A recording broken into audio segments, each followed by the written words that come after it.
আমরা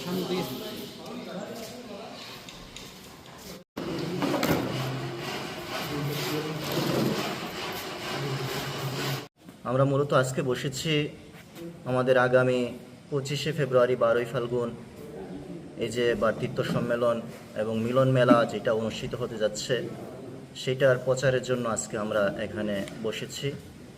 আমাদের এখানে যিনি রয়েছেন সৈয়দবাড়ি দরবার শরীফের প্রাণপুরুষ আওলাদ রসুল সৈয়দ ইউসুফ শাহ কেবলা রহমতুল্লাহি তাআলা আলাই, উনি আমাদের এখানে আগমন করেছেন আজ থেকে তকরিবান 300 বছর পূর্বে, যিনি আমাদের এলাকার মধ্যে আমাদেরকে সঠিক পথ দেখিয়েছেন এবং আমাদেরকে ইসলামের দিশা দেখিয়েছেন। তারপরে তিনি এখানেই ইন্তেকাল করেন, যিনার সমাধি আজও আমাদের ইন্দ্রনগর স্থিত এই কবরস্থানে রয়েছে।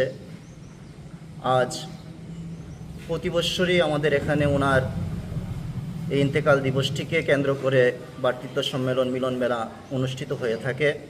এবারও আমরা প্রতি বৎসরের নেই সেই অনুষ্ঠানটি করতে যাচ্ছি আগামী 25শে ফেব্রুয়ারি 12ই ফাল্গুন রোজ মঙ্গলবার।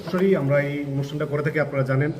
তো আমাদের প্রত্যেকটি রাজনৈতিক দলকে আমরা ইনভিটেশন পাঠাই এবং ওনারা সার্বিকভাবে আমাদের এই অনুষ্ঠানে অংশগ্রহণ করেন। বিগত দিনেও ওনারা অংশগ্রহণ করেছেন। এবারও আমরা মাননীয় মুখ্যমন্ত্রী থেকে শুরু করে রাজ্য সরকারের মন্ত্রী আদরণীয় সুশান্ত চৌধুরী, আমাদের সংখ্যালঘু মন্ত্রী শুক্লাচরণ নোয়াতিয়া মহাশয়, আমাদের ট্রাইবেল ওয়েলফেয়ারের মন্ত্রী শ্রী বিকাশ দেববর্মা মহাশয়, এছাড়াও আমাদের মেয়র সাহেব এবং আমাদের বিশিষ্ট সমাজসেবিকা শ্রীমতী পাপিয়া দত্ত মহোদয়া, আমাদের মণ্ডল সভাপতি তপন ভট্টাচার্য মহাশয়, এছাড়াও আমাদের বিভিন্ন কর্পোরেটরগণ আছেন এবং আমাদের এই অত্র এলাকার যে সকল বিশিষ্ট ব্যক্তিজন আছেন ওনারাও সবাই আসবেন। এছাড়াও আমরা অন্যান্য যারা বিভিন্ন রাজনৈতিক দলের নেতৃত্ব আছেন ওনাদেরকেও আমরা নিমন্ত্রণ করেছি, ওনারাও আমাদের এই অনুষ্ঠানে সার্বিকভাবে অংশগ্রহণ করেন, আমাদের অনুষ্ঠানটাকে সহযোগিতা করেন। সকলকে আমন্ত্রণ জানানো হচ্ছে, আপনারা অবশ্যই এখানে শরীক থাকবেন।